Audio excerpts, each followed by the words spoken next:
एक मित्र प्रश्न पूछ रहे हैं, आचार्य श्री थर्ड आई आज्ञा चक्र के विषय में आप एक रोज बोले थे और इस पर कुछ प्रकाश डालने की कृपा करें।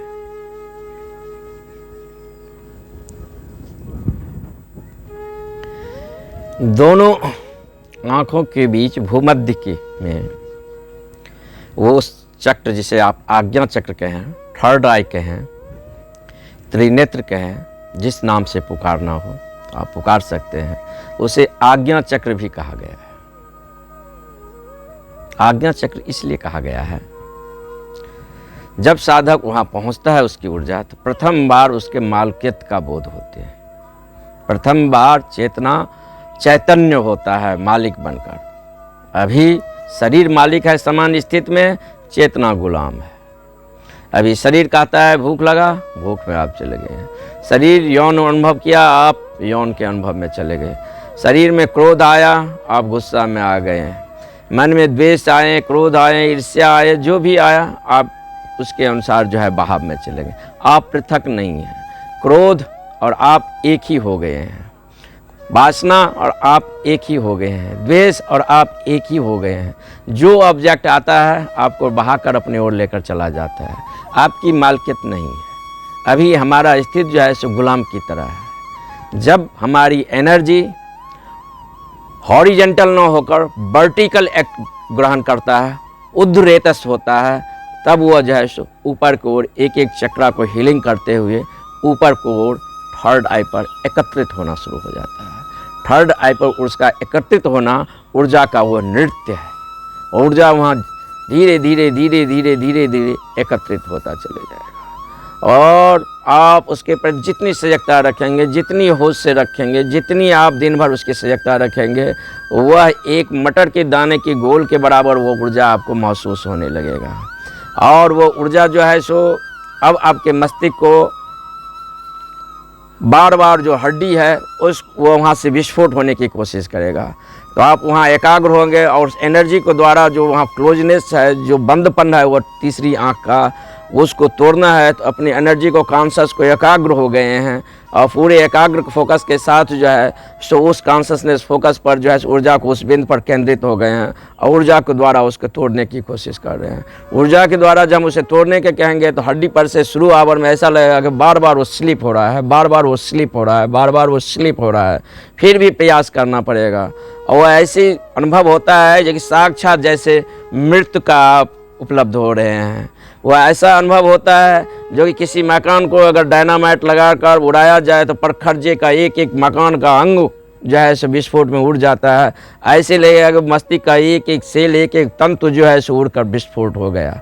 मृत्यु को वो भाई जो है साधक एक समान मृत्यु जो होता है, शारीरिक मृत्यु होता है, वह उतनी बड़ी नहीं है। वह मृत्यु व्यक्ति को ऐसा मृत्यु है जिसमें ट्वाइस बर्न होता है।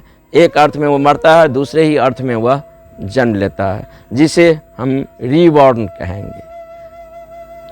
तो जब वहाँ से ऊर्जा निकलता है तो हड्डी में एक छेद करके वो बाहर विस्फोट होता है। जब वो बाहर में हड्डी में छेद करते हुए बाहर निकलता है तो आपका जो अभी दायरा है सीमित, शरीर से होकर केंद्रित, ऐसा नहीं मालूम होगा। आपकी अपनी दायरा ऐसा मालूम होगा जो कि अब जो स्पेस आसपास जो है वह हम हैं। अभी जो हम किसी चीज़ को देखते हैं या स्पेस में देखते हैं तो हर एक चीज़ को होने के लिए 3 डायमेंशन होना चाहिए। कोई भी चीज़ को, हर एक वस्तु को लंबाई होता है, चौड़ाई होता है, मोटाई होता है, लेकिन इन तीनों को होने के लिए एक 4 डायमेंशन चाहिए। स्पेस में ये जो है तीनों जो 4 डायमेंशन में 3 डायमेंशन एडजस्ट करता है। तो जब हम किसी पेड़ को देखते हैं तो पेड़ की सदृश में स्पेस को देखते हैं। जब किसी लड़की को देखते हैं तो लड़की के सदृश में हम उस स्पेस को देखते हैं। तो पहली बार आपको ऐसा बोध होगा जो कि आप स्पेस के सदृश में किसी पेड़ को देखेंगे, स्पेस के सदृश में किसी पत्थर को देखेंगे, स्पेस के सदृश में किसी व्यक्ति को देखेंगे, तो आपका गेस्टाल्ट देखने का बदल जाएगा। अभी हमारा गेस्टाल्ट मैटर से होकर नॉन मैटर की ओर जाता है, चूँकि हम मैटर हैं। जब हम मैटर नहीं हो जाएंगे, एंटी मैटर कॉन्शसनेस, तो हमारा गेस्टाल्ट जो है स्पेस से होकर हमारा शरीर से होकर चला जाएगा।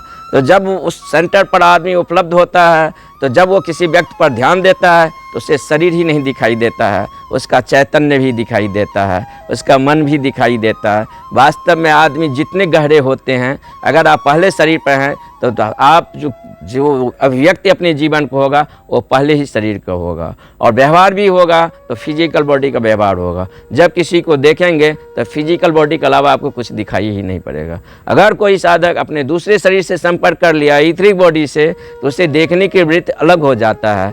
जब वो देखेगा तब उसमें थोड़ी गहराई हो गया है। जब वो दूसरे किसी सदृश्य में किसी व्यक्ति को अपने सापेक्ष में देखेगा तो उसका नज़र जो है सो दूसरे शरीर तक आर पार कर देगा और उसे पूरा जो है सो स्पर्श कर लेगा। अगर साधक अपने तीसरी शरीर मनोमय कोश में प्रवेश कर गया है, तो अगर अब वो देखेगा किसी व्यक्ति को, तो अब वो 3 लेयर उससे ऊंचा हो गया है। जब किसी व्यक्ति पर वो अपना फोकस डालेगा तो आर पार करते हुए उसको मनोमय कोश में भी उसको झांक सकता है। और जब साधक अपने चौथा शरीर विज्ञानमय कोश को स्पर्श करेगा तो तब वो जो है सो व्यक्ति के चौथा शरीर तक झांक देगा।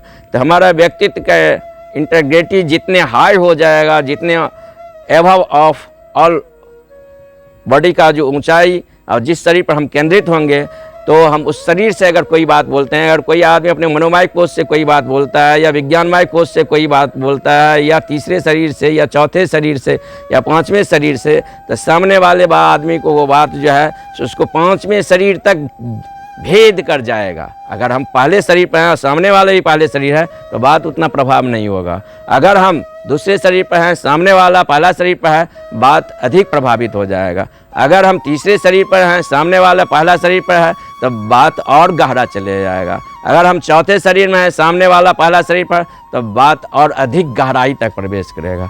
अगर हम 5वें शरीर में हैं, आनंदमय काया में, आनंदमय कोश में, और सामने वाला पहला शरीर में, तो उसका बात ही मत पूछो।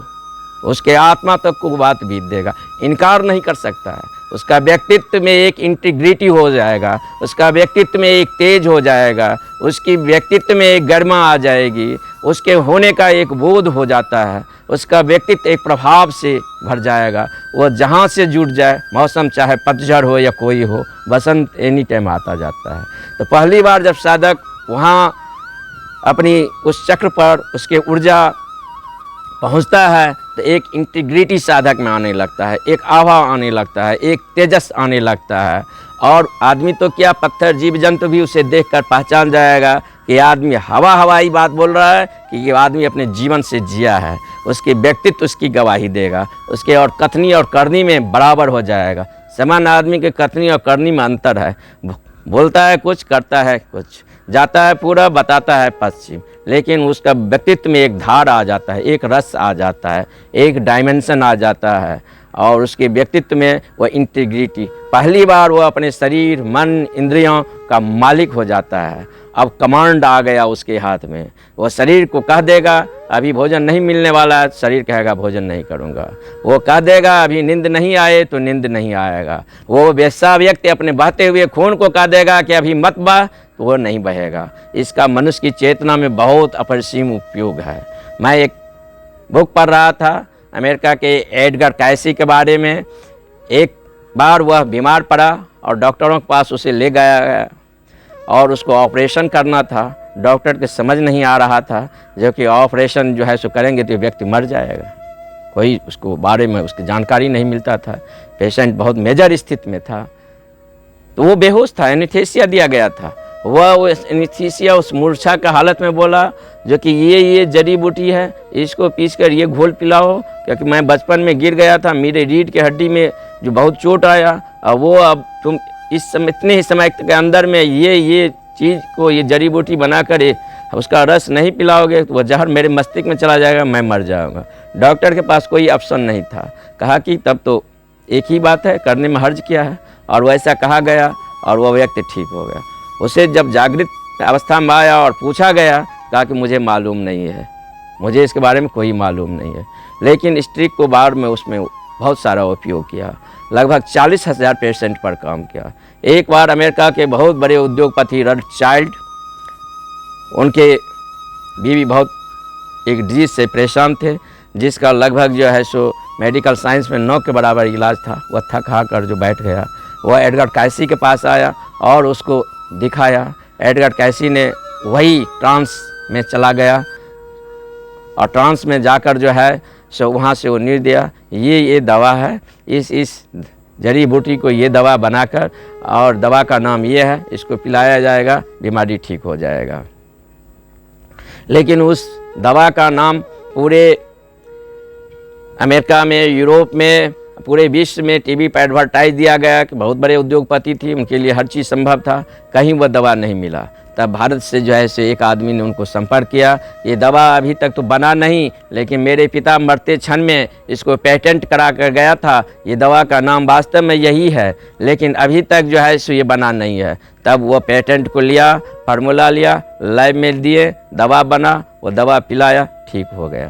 क्या हुआ, इसका थर्ड आई सक्रिय था। ये जब भी कोई बीमारी को इलाज करता था तो अपने ट्रांस में चला जाता था और वहाँ से जो सुझाव ग्रहण करता था वो बाहर जगत में देते थे।